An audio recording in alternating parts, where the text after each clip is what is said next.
حضرت سیدنا علامہ ابن اثیر جزری رحمۃ اللہ تعالی علیہ فرماتے ہیں کہ حضرت سیدنا امام حسین رضی اللہ تعالیٰ عنہ کثرت سے نماز پڑھتے، روزہ رکھتے، حج کرتے،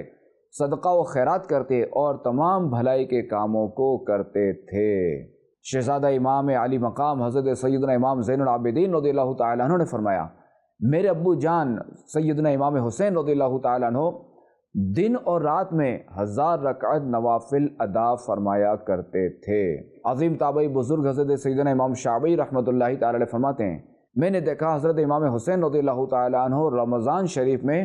مکمل قرآن کریم ختم فرمایا کرتے تھے۔ امام علی مقام حضرت امام حسین رضی اللہ تعالیٰ عنہ کو حج کا بہت شوق تھا، چنانچہ مروی ہے کہ آپ رضی اللہ تعالیٰ عنہ نے 25 حج پیدل کیے۔ شہید کربلا حضرت امام حسین رضی اللہ تعالیٰ عنہ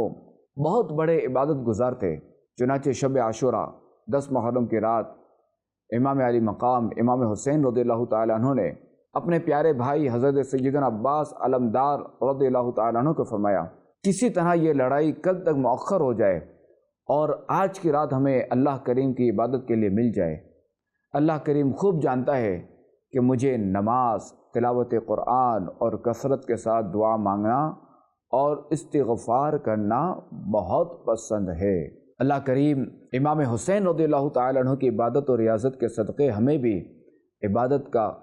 خوب شوق اور ذوق نصیب فرمائے۔